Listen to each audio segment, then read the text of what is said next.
ऐसा नहीं है कि पत्थर हल्का है, बल्कि वजन करीब 250 किलो है। इसे देखकर विज्ञान भी हैरान है और आम लोग भी। कोई साइंस का चमत्कार बता रहा है तो कोई इसे त्रेता युग वाली रामशिला बता रहा है। गाजीपुर के गंगा घाट पर जब अजब सा नजारा दिखा तो लोग इसे देखने के लिए पहुंच गए। पत्थर की पूजा तक की जा रही है और वहां राम नाम की गूंज सुनाई दे रही है। रिपोर्ट आप देखिए।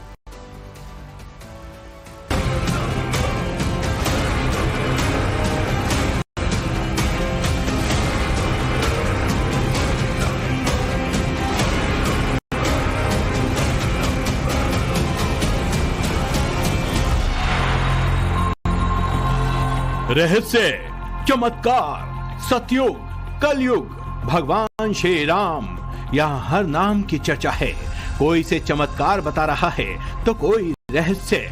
आखिर गंगा नदी में कहां से तैरता आया ये भारी भरकम पत्थर? देखिए, इस पत्थर को देखकर यहाँ श्रद्धा उमड़ पड़ी है। भक्तों का रेला लग गया है। इस शिला पर भगवान हनुमान की तस्वीर वाला लाल कपड़ा बांधा गया है, तिलक लगाया जा रहा है और इसे प्रभु श्री राम का चमत्कार बताया जा रहा है। वो भाग्यशाली जो हमारे गाजीपुर में हमारे पत्थर तैरते हुए देखे, हम लोग बहुत भाग्यशाली हैं।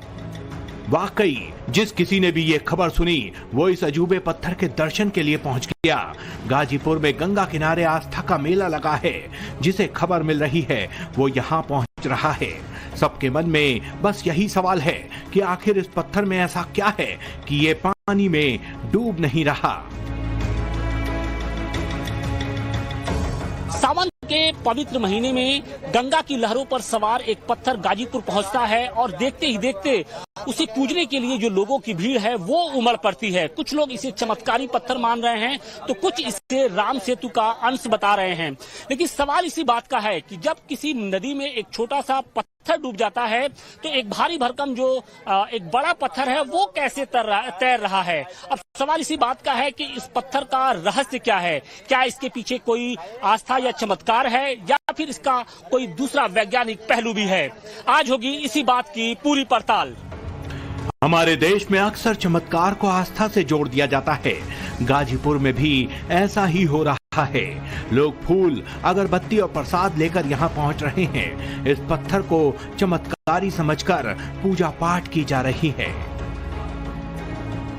आप देखिए कि कितनी संख्या में जो महिलाएं हैं, जो लोग हैं, वो इस पत्थर को पूजने के लिए, दर्शन करने के लिए वो लगातार यहाँ पर पहुँच रहे हैं। क्या नाम है? आइए इधर आइए। नेहा जायसवाल। पत्थर को देखने आई है? जी जी। पत्थर के बारे में क्या सुना आपने? हमने सुना कि वो मतलब बह नहीं रहा, तैर रहा है। विश्वास हो रहा था कि आखिर ये इतना भारी भरकम पत्थर गंगा की ऊपरी सतह पर कैसे तैर सकता है? नहीं, हम इसको राम सेतु के पत्थर से जोड़कर देखते हैं।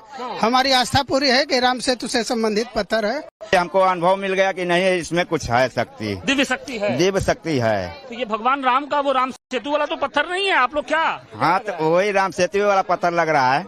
कोई इसे राम सेतु का पत्थर होने का दावा कर रहा है तो किसी को इसमें दैवीय शक्ति दिख रही है। लेकिन इसकी सच्चाई क्या है, उसकी साइंटिफिक पड़ताल करने टाइम्स नाउ नवभारत की टीम ग्राउंड जीरो पर पहुंची है। हम आपको वो रिपोर्ट दिखाने की कोशिश करेंगे जिसमें 16 आना सिर्फ फैक्ट वाली बात होंगी। हमारा मकसद ना तो अंधविश्वास को बढ़ावा देना है और ना ही किसी की आस्था को ठेस पहुंचाना। 18 जुलाई को यह पत्थर पानी में बहता हुआ किनारे की तरफ आया था। गंगा में नाव चलाने वाले नाविकों ने सबसे पहले इसे देखा तो उन्हें कुछ समझ नहीं आया। फिर पत्थर को गहरे पानी में ले जाया गया, लेकिन जब वो तब भी नहीं डूबा तो इसे एक नाविक किनारे तक ले आया और उसके बाद इस पत्थर की चर्चा बहुत तेजी से फैल गई। देखिए, ये हम इस पत्थर का लाइव टेस्ट कर रहे हैं और अब इसको चेक करने के लिए ले जा रहे हैं कि देखिए गहराई वहां पर कम से कम 7 से 8 फीट है और ये जो शख्स है वो इस पत्थर को लेकर आगे ढकेलते हैं और देखिए कि किस तरीके से पत्थर आगे भी तैर रहा है।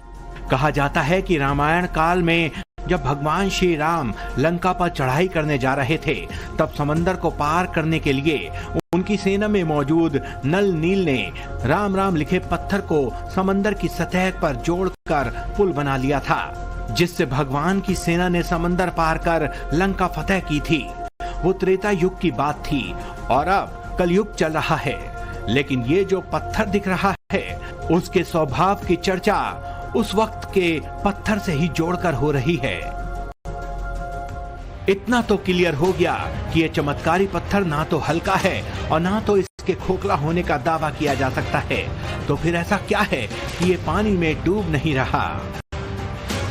पहली बार आपने इस पत्थर को कब देखा और क्या लगा कि नहीं ये तैरने वाला पत्थर है? हम घाट पे गए कल और परसों सुबह हाँ। 8 बजे करीब 7:30-8 बजे गए हाँ। तो वहाँ पत्थर किनारे साइड में लगा था ऊपर। हाँ। तो कुछ लोग कह रहे थे कि ये डूब नहीं रहा पत्थर। देखें कि इतना बड़ा पत्थर ही उग कैसे रहा है। हाँ, तब इसको हम पानी में कराए, 5-6 आदमी मिलकर पानी में कराए। उसके बाद हम देखें कि उग रहा है, तब इसको उधर से हम घाट पे लेके आए यहाँ।